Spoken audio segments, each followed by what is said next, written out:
Igbo dị Sam, ekele m ụnụ. Anyị alọghachila n'izu ụka ịkọrọ na akụkọ ọzọ n'ihe omume ufe ndị Igbo. Ọla mma. Papa, Achọrọ m ka gị na ụmụaka ndị ọzọ gezie ntị nke ọma iji wee mụta ọtụtụ ihe n'uru. ọ dị mma papa. N'otu ime obodo ka otu nwa okorobịa nwere mgbalị ma dị umeala bi n'ime ya. Aha ya bụ Nwankwọ. Nwankwọ bụ onye ama ama nke ọma n'obodo ahụ n'ihi obiọma ya na mmụọ inyepụ onyinye. Ọ bụ onye nwere mmasị oge niile inyere ndị nọ na mkpa aka. Otu ehihie, dịka anyanwụ na-achapụ n'ụzọ dị ike, Nwankwọ nọ n'ugbo ya elekọta ihe ndị ọ kụnyere n'ubi, bụ mgbe o lepụrụ anya ma hụ otu ebele nke nọ n'okpuru otu osisi aja. Ebele ahụ na-egbukepụ egbukepụ ma maa mma dị ukwuu. Nwankwọ mere ngwa bịarute ya nso ma chọpụta na ọ bụghị ebele nkịtị. Ọ bụ ebele nwere ike pụrụ iche. Oge Nwankwọ metụrụ ya aka, ebele ahụ mere mkpọtụ ma maa jijiji, nke mere ka obi Nwankwọ lakpuo ya n'afọ. N'ihi oke mmasị ya ịmatakwu, Nwankwọ kpebiri iburu ebele ahụ wee laa n'ụlọ ya. Dịka ọ maburu ya n'ogwe aka ya, ọ nụrụ olu dị nro nke dịka igbe izu, bụ olu dị nro nke sitere n'ebele ahụ. Nwankwọ, abụ m ebele nwere ike pụrụ iche. Dịka mụ na gị nọ, agụụ agaghị agụ gị ọzọ. Nye m iwu ugbu a, aga m emejupụta ụlọ gị n'ihe oriri.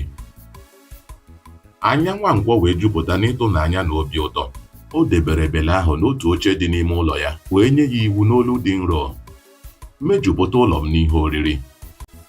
Ozugbo ahụ, ebele ahụ wee mejuo ọnụ ụlọ ya na mkpụrụ osisi, akwụkwọ nri, ọka, agwa na anụ oriri nke ụdị ọbụla. Ụlọ Nwankwọ wee jupụta n'ọtụtụ ihe oriri. Akụkọ banyere ebele ahụ wee kesaa ka ọkụ na-ere ere n'oke ọhịa gaa gburugburu obodo ahụ niile. Ndị enyi na ndị agbata obi Nwankwọ wee site ebe dị nso na ebe dị anya bịa ịhụ ike pụrụ iche ebele ahụ. N'ihi obi mmesapụ aka o nwere, Nwankwọ kesara ihe oriri ndị ahụ gaa n'aka ndị niile bịara n'ụlọ ya. Ka ọ dị, otu n'ime ndị nụrụ akụkọ banyere ebele ahụ bụ otu ọgaranya onwe ya na-achị. Aha ya bụ Ọnụọha. Ọ malitere inwe ekworo banyere akụnụba Nwankwọ nwetara. Ọ bịara n'ụlọ Nwankwọ, obi ya wee jupụta n'anya ukwu. Nwankwọ, achọrọ m ebele ahụ. Aga m enyepụ gị otu akpa ego ọla iji nata ya n'aka gị, ka Ọnụọha gwara Nwankwọ. N'agbanyeghị na onyinye ahụ na-adọ akpịrị, Nwankwọ ekweghị erepụ ebele ahụ ma gwa Ọnụọha na ebele ahụ bụ maka ụba na ọganihu ọha na eze, ọ bụghị iresi ya otu onye. Mana azịza ahụ ejughị Ọnụọha afọ. Oge ọ laruru, ọ tụrụ alo izuru ebele ahụ n'ohi. N'otu ime abalị nke ọnwa na-ekweghị egbukepụ, Ọnụọha zọbatara n'ụlọ Nwankwọ ma maburu ebele ahụ wee gbalaga. Ozugbo aka ya metụrụ ebele ahụ, ike ya pụrụ iche wee pụọ. Ọnụọha laruru n'ụlọ ya ma nye ebele ahụ iwu ọtụtụ oge, ma o nweghị ihe oriri o wepụtara. Nwankwọ tetara n'ụra, obi wee gbawa ya n'ihi ebele ahụ efuola.